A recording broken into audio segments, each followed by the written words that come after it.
di hadapan para jemaah, Bapak dan Ibu sekalian, di tempat yang mulia ini. Hadirin rahimakumullah,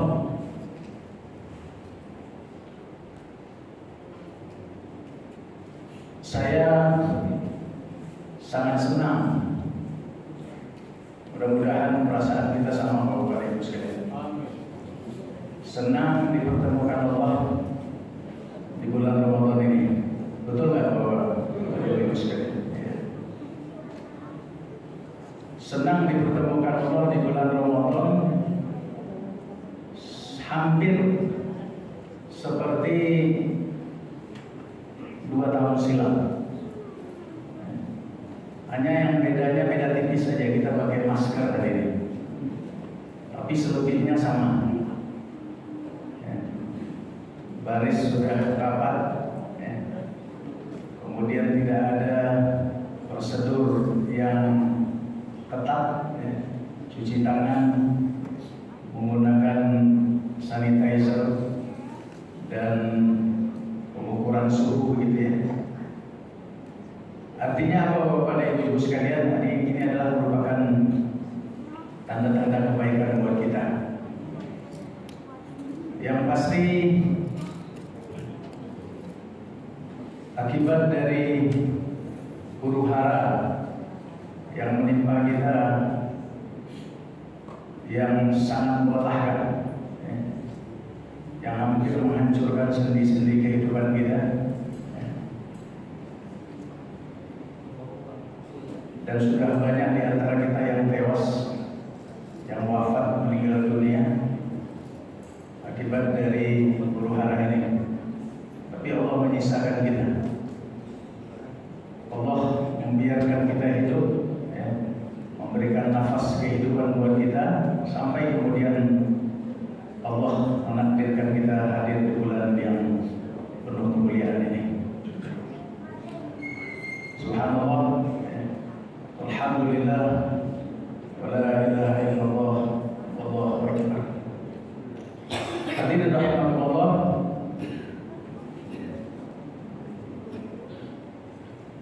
apa yang kita lakukan di bulan ini teman-teman sekalian? Kalau di dalam Al-Quran, bulan ini diibaratkan seperti hidangan. Ma'idah, hidangan yang diturunkan Allah dari langit, dan itu terjadi sekali dalam setahun. Tapi hidangan ini bukan hidangan biasa. Ini adalah hidangan yang luar biasa. Hidangan ini bukan untuk mengenyangkan perut kita,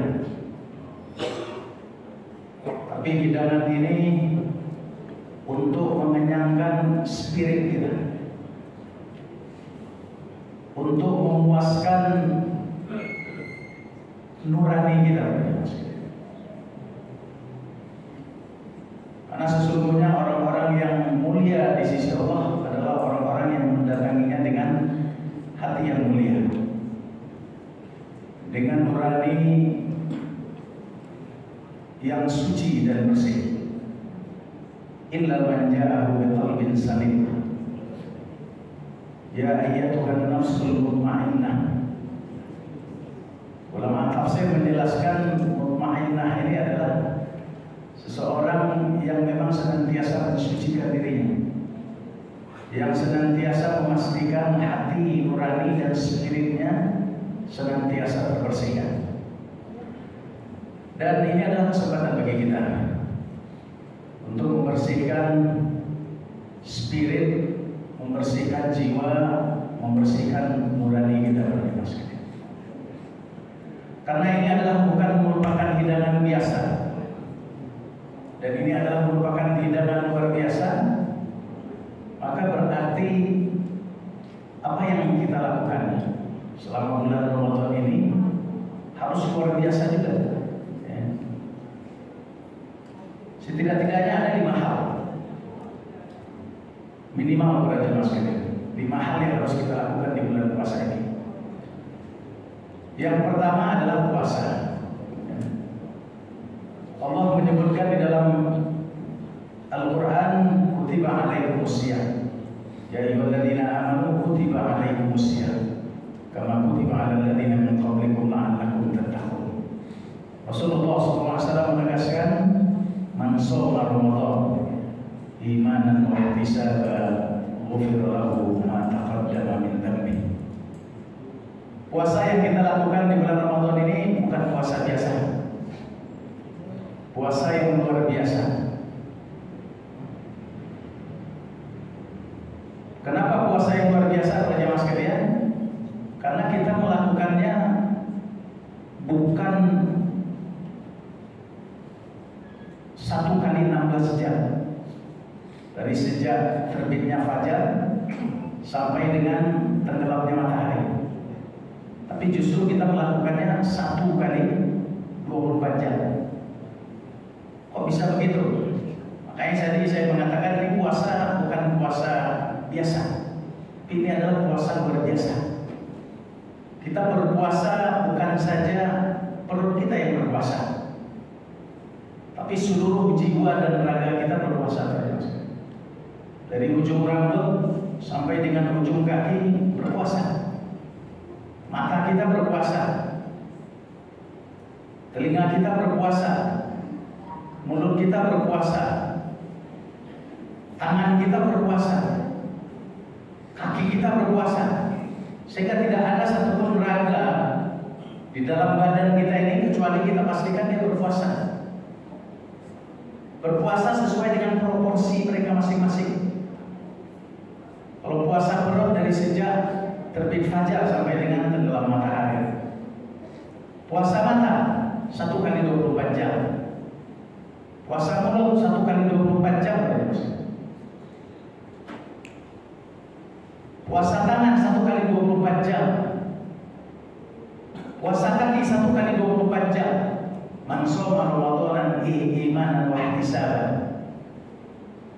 Jadi kalau kita ingin mendapatkan pahala yang besar dari sisi Allah, apalagi kemudian puasa kita akan menghapus segala dosa kita, yang berpuasa harus seluruh anggota tubuh kita berjamaah.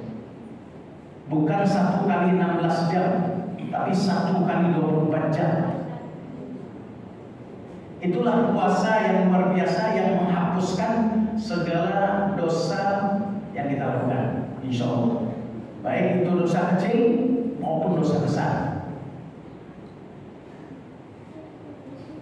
Dan maaf, bukan hanya 1 kali 24 jam, 1 kali 24 jam ditambah 30 hari ataupun 29 hari. Insya Allah yang mengikuti puasa, mengikuti pemerintah 29 hari dari masjid. 29 hari. Jadi kalau ada yang berpuasa, lalu kemudian puasanya hanya setengah jalan, 15 hari, dia tidak akan mendapatkan pahala ghufira lahu ma taqaddama min dhanbi. Yang berpuasa tapi puasanya hanya perutnya saja, tapi anggota tubuhnya tidak berpuasa, dia tidak akan mendapatkan pahala puasa yang mana Allah Subhanahu wa taala mengampuni segala dosa dan kesalahannya. Hadirin rahimakumullah, kita jangan merasa berat dengan apa yang Allah perintahkan kepada kita. Jangan merasa terbebani, karena ini saatnya kita menjadi manusia-manusia yang terbaik di mata Allah, manusia-manusia yang mulia. Allah tidak berikan kesempatan yang sama kepada banyak orang, tapi Allah berikan kesempatan itu kepada kita. Kalau kita meninggal dalam keadaan seperti ini, para jemaah sekalian, insya Allah kita meninggal dalam keadaan yang terbaik di sisi Allah SWT. Saya banyak menyaksikan dengan mata kepala saya sendiri, para jemaah sekalian. Di bulan Ramadan, apakah dia menjadi khatib ataupun menjadi imam atau menjadi penceramah ataupun orang-orang biasa yang saat dia dalam keadaan berpuasa di bulan Ramadan lalu menunaikan sholat, tiba-tiba Allah memanggilnya, tiba-tiba Allah mewafatkannya. Subhanallah. Kalau kemudian seandainya usia kita Allah batasi sampai saat ini, para jemaah sekalian, kita menginginkan mati dalam keadaan seperti itu, betul nggak, para jemaah sekalian? Ya. Mati dalam keadaan sujud, ya. Mati dalam keadaan sholat, mati dalam keadaan puasa. Tapi sekali lagi kita bukan berharap kematian, karena kematian itu adalah rahasia Allah Subhanahu wa Ta'ala. Tapi kalau boleh kita kemudian bermimpi ketika Allah kemudian memanggil kita dan mencabut nyawa kita, hendaknya Allah mencabutnya dalam keadaan kita seperti ini, hadir di masjid Allah dalam keadaan berpuasa, lalu kemudian menunaikan kewajiban-kewajiban yang utama. Itu puasa yang luar biasa. Kemudian yang kedua, sholat. Sholat yang kita lakukan di bulan Ramadan ini berbeda dengan sholat yang kita lakukan di luar Ramadan. Karena Rasulullah SAW mengatakan man qama Ramadan, secara khusus man qama Ramadan imanan wa ihtisaban ghufira lahu ma taqaddama min dhanbihi wa ma ta'akhkhar. Di sini berbanding lurus dengan puasa. Seseorang yang sholat tapi sholatnya adalah sholat di bulan Ramadan, Allah akan ampuni segala dosa-dosanya. Allah akan gugurkan segala kesalahannya, baik besar ataupun kecil. Sholat yang bagaimana itu yang luar biasa di hukum Allah? Sholat yang luar biasa yang sudah kita mulai dari tadi malam, yakni sholat tarawih. Sholat tarawih sholat yang luar biasa, yang kita tidak temukan kecuali satu kali dalam setahun. Minimal kita melakukannya 83. Kalau memang ada yang melakukannya 23, subhanallah. Kenapa tidak? Semakin banyak intensitasnya dan semakin banyak kuantitinya, tentu akan semakin banyak pahalanya di sisi Allah Subhanahu wa Ta'ala. Minimal 83. Lalu tadi malam kita bangun untuk sahur. Jangan lupa para jemaah sekalian melakukan sholat malam juga, menambahkan sholat yang sudah kita lakukan di sholat tarawih 2, 4, 8. Silakan dari Allah. Jangan sia-siakan waktu untuk melakukan sholat di tengah malam, terutama di sepertiga akhir malam. Ini yang kita katakan sholat yang luar biasa di bulan Ramadan. Sholat tarawih, kemudian sholat tahajud, lalu kemudian setelah itu kita datang ke masjid melakukan sholat sunnah qobliyah. Sholat sunnah qobliyah kita tahu sendiri pahalanya seperti apa, qobliyatus subuh. Pahalanya luar biasa. Sebagaimana seakan-akan kita melakukan sholat sepanjang malam. Pahala yang diberikan Allah kepada orang-orang yang melakukan sholat qobliyah subuh. Lalu kemudian kita melakukan sholat subuh. Setelah sholat subuh, para jemaah saya kalau tidak terpaksa dengan belanja. Tadi para jemaah begitu banyak, tapi hari saat ini jumlahnya sudah berkurang tinggal sepertiga. Kalau bisa hadir Allah di bulan Ramadan ini jangan beranjak. Kita tetap aja di masjid sampai menunggu waktu subuh. Nah, setelah datang waktu subuh baru kemudian kita melaksanakan sholat isya. Yang pahalanya adalah pahala haji dan umrah. Tamah-tamah. Pahala yang kita peroleh dari melaksanakan sholat subuh ataupun sholat isya itu pahalanya adalah seperti orang melaksanakan haji dan umrah. Tapi rangkaiannya adalah dari sejak kita melakukan sholat subuh berjamaah di masjid, lalu kemudian kita berdiam diri di masjid, melakukan berbagai macam aktivitas mendekatkan diri kepada Allah, apapun itu para jemaah sekalian. Lalu kemudian sampai dengan waktu subuh, maka kita kemudian menutupnya dengan sholat 2 rakaat dengan niat sholat isya, maka insya Allah kita mendapatkan pahala yang terbaik di sisi Allah SWT. Lalu kemudian kita kembali ke rumah. Setelah itu apa yang kita lakukan? Kita kan bekerja. Ada yang bekerja di rumah, ada yang bekerja di kantor. Hadir Allah, waktu kan panjang. Dari sejak terbitnya matahari sampai dengan sore. Maka aktivitas ibadah sholat yang kita lakukan banyak sekali. Ada sholat sunnah mutlaqah. Sholat sunnah mutlaqah itu bisa kita lakukan 2 rakaat, 4 rakaat, 50 rakaat, 100 rakaat, bahkan 1000 rakaat pada jemaah sekalian. Silakan kita lakukan sholat sunnah mutlaqah dari sejak terbitnya matahari sampai nanti menjelang zuhur, menjelang zawal. Lakukan sholat sunnah mutlaqah. Ditambah dengan sholat duha, ditambah dengan sholat wudu, ditambah dengan sholat hajat, ditambah dengan sholat taubat, ditambah dengan sholat istikharah dan sholat-sholat yang lain yang bisa kita lakukan dengan orientasi apa jemaah sekalian, kita ingin melakukan sholat yang luar biasa. yang tidak biasa kita lakukan, kecuali itu kita lakukan di bulan Ramadan, berharap mendapatkan meraih yang terbaik di sisi Allah Subhanahu wa taala.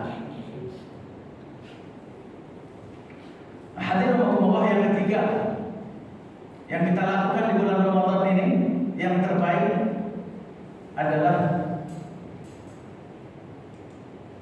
Al-Quran. Syahrul Ramadan alladzi unzila fihi Al-Quran. Kalau bukan karena Al-Quran, Ramadan ini tidak dimuliakan oleh Allah Subhanahu wa taala. Kemuliaan Ramadan ini karena Al-Quran. Karenanya Al-Quran harus senantiasa membersamai kita, dan kita harus senantiasa membersamai Al-Quran. Apa target kita di bulan Ramadan ini para jemaah sekalian terkait dengan Al-Quran? Khatam. Berapa kali, Bu? Kalau bisa satu hari satu juz. Satu kali satu juz, berarti dalam 30 hari 30 juz. Kalau bisa ditambah, Bu. Ya, pengennya gitu. Itu standar biasa, bukan standar luar biasa. Kalau bisa 5 kali sampai dengan 10 kali khatam. Ini kan kita bicara tentang yang luar biasa, ya kan? Ya. Kalau standar sekali, ya sekali baca 1 juz 1 hari, maka itu adalah standar biasa yang dilakukan. Jadi kalau bisa ditingkatkan, Ibu, ya, bulan ini, ya, kalau bisa bukan hanya sekali khatam saja. Kalau bisa 2, 3, 4, 5, ya, sampai dengan 10 kali khatam. Ya. Lalu kemudian kita tidak hanya khatam Al-Quran. Kalau bisa kita memperbaiki bacaan kita, tahsinul Quran, memperbaiki bacaan kita, kemudian mentadabburi ayat-ayat Al-Quran, memahaminya, menggali maknanya, mencoba untuk mengimplementasikannya di dalam kehidupan kita, ya, menyesuaikannya dengan berbagai kehidupan yang kita lakukan. Ada hal-hal yang mungkin, ya, tidak pernah kita lakukan selama ini. Setelah kita berinteraksi, membaca serta memahami Al-Quran, banyak hal-hal yang bisa memperbaiki kehidupan kita. Jadi membaca Al-Quran ataupun berinteraksi dengan Al-Quran, membersamai Al-Quran, tidak hanya membacanya secara tertib, tapi juga mencoba untuk memperbaiki bacaan kita, mencoba untuk kemudian memahami maknanya, lalu kemudian juga jangan lupa kalau bisa kita menghafal sedikit-sedikit berjelas sekali. Ya kita pahamlah usia 50 tahun ke atas, ya, kita ini, ya, kemampuan kemudian untuk menghafal tidak seperti kemampuan anak-anak muda. Tapi kita mencoba upayakan, paling tidak surat-surat pendek kita hafal. Ketika kita di rumah berkesempatan menjadi berjamaah dengan keluarga kita, maka kita bisa menjadi imam, karena kita ada bacaan-bacaan surat yang bisa kita hafal dan bisa kita sampaikan di dalam sholat kita. Al-Quran berjamaah sekalian. Kemudian yang keempat, yang tidak kalah pentingnya adalah zikrullah. Zikrullah berjamaah sekalian. Di dalam hadis Rasulullah SAW bersabda, hadis yang diriwayatkan oleh Bukhari, tiada hari yang lebih agung di sisi Allah Subhanahu wa taala dan amal yang lebih mulia di mata Allah Subhanahu wa taala yang dilakukan oleh seorang hamba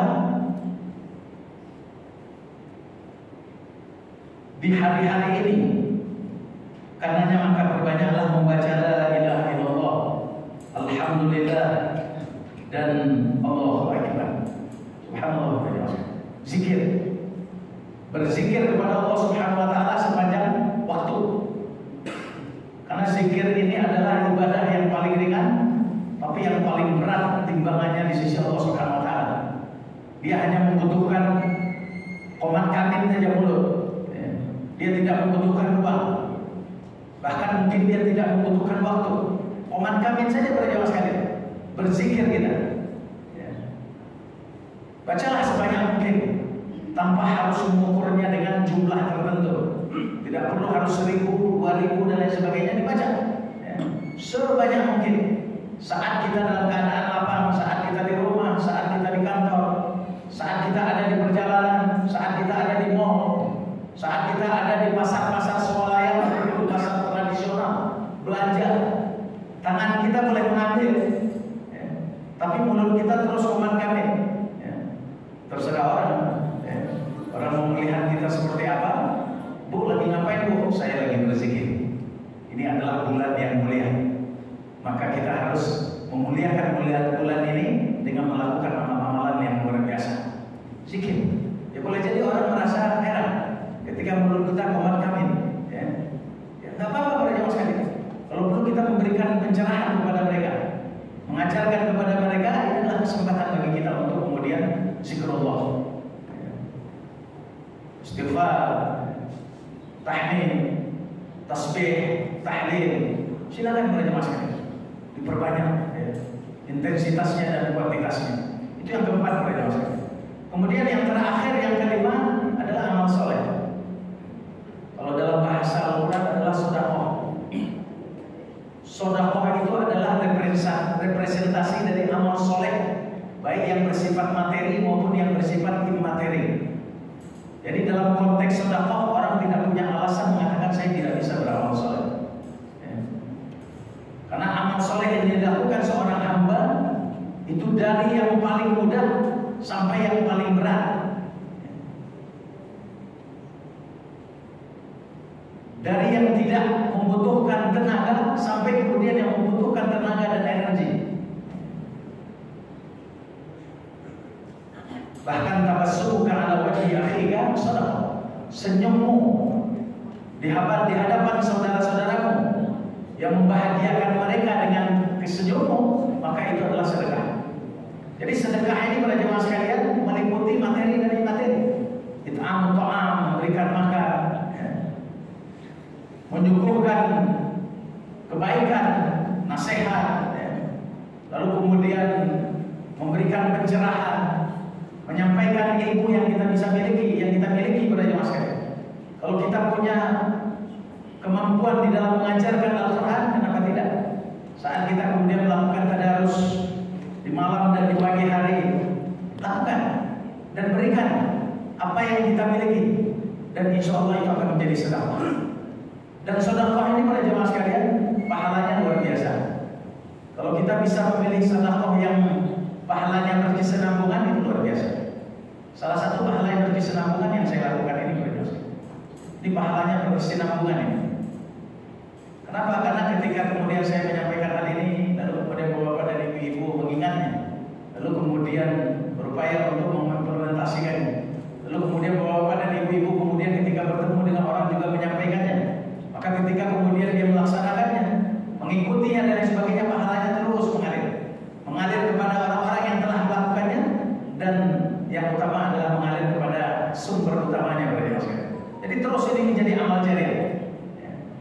Jadi subhanallah para jemaah sekalian, sedekah itu luar biasa. Yang bisa menandingi sedekah itu hanya wakaf. Wakaflah yang bisa menandingi sedekah. Ya. Karena wakaf itu para jemaah sekalian, ya, kita memberikan sesuatu dan pemberian itu tidak pernah hilang. Tapi kemudian semua orang bisa mengambil manfaat darinya. Kok tidak bisa hilang? Nah, disinilah perlunya nanti kayak masjid ini. Masjid ini mungkin sedekah ataupun wakaf dari salah seorang dari kita. Kalau dulu wakaf itu kan tidak diatur, tidak ada aturan hukumnya. Hari ini subhanallah semua diatur sedemikian rupa, sehingga kemudian apapun yang kita sumbangsikan dalam bentuk wakaf, maka apa yang kita sumbangsikan itu akan dipastikan tetap ada. Bahkan dia bertumbuh dan berkembang, dia tidak boleh hilang. Dan kita pastikan dia akan memberikan manfaat bagi banyak orang. Selama orang mengambil manfaat daripadanya, maka pahalanya akan mengalir kepada kita. Dan yang luar biasa lagi para jemaah sekalian, jaminan bagi anak keturunan kita. Seseorang yang mengeluarkan wakaf, misalnya wakaf tanah untuk kuburan, maka ketika pada satu saat Allah menakdirkan ada di antara anak keturunannya yang bernasib tidak baik, maka dia kemudian bisa memanfaatkan. Karena orang-orang mukmin yang lain saja bisa memanfaatkan kuburan itu untuk kepentingan dirinya, apalagi anak keturunan. Jadi jangan disalahkan para jemaah sekalian ketika kemudian ada ahli waris yang ingin mengambil manfaat dari wakaf tanah ataupun wakaf tempat ataupun wakaf masjid. dan itu sah-sah saja dan diperbolehkan. Jadi yang bisa menandingi pahala sedekah itu adalah wakaf. Jadi subhanallah para jamaah sekalian, mari kita kemudian melakukan sesuatu yang luar biasa di bulan yang mulia ini. Supaya apa? Supaya kita menjadi manusia yang luar biasa juga di mata Allah. Di mahal minimal yang bisa kita lakukan dengan Allah, yang pertama adalah puasa dengan puasa yang luar biasa. Yang kedua adalah sholat dengan sholat yang luar biasa. Kemudian yang ketiga, membersamai Al-Quran dengan sesuatu yang luar biasa juga. Kemudian yang keempat, berzikir dengan zikir yang luar biasa juga sepanjang waktu 1 kali 24 jam. Kemudian yang kelima adalah beramal soleh ataupun melakukan sedekah yang terbaik. Jadi dengan 5 amal ini para jemaah sekalian, tapi dengan catatan melakukannya dengan cara yang luar biasa, maka insya Allah kita menjadi hamba Allah yang terbaik di mata Allah Subhanahu Wa Taala. Dan apa yang menjadi harapan kita, menjadi la'allakum tattaqun, agar kita kemudian menjadi orang-orang yang bertakwa, menjadi orang-orang yang mulia di mata Allah Subhanahu Wa Taala. Maka itu adalah sesuatu yang bukan hal yang sulit, tapi itu adalah sesuatu yang menjadi harapan dan pasti akan kita peroleh semua. Inilah hadirin Allah, ya, beberapa arahan, beberapa panduan ataupun pengingat buat diri saya, buat kita semua. Ya. Semoga Allah Subhanahu Wa Taala senantiasa memberikan waktu yang terbaik buat kita, memberikan kesempatan yang terbaik buat kita, memberikan kesehatan kepada kita untuk tetap bisa melaksanakan ibadah dengan sempurna. Kemudian memberikan energi-energi yang besar pada diri kita, pada keluarga kita, kepada anak kita dan semuanya, supaya kita kemudian bersama-sama menunaikan berbagai macam ibadah di bulan yang penuh kemuliaan ini. Allahu a'lam bishawab. Di akhir dan di penghujung tausiah ini, mari sejenak kita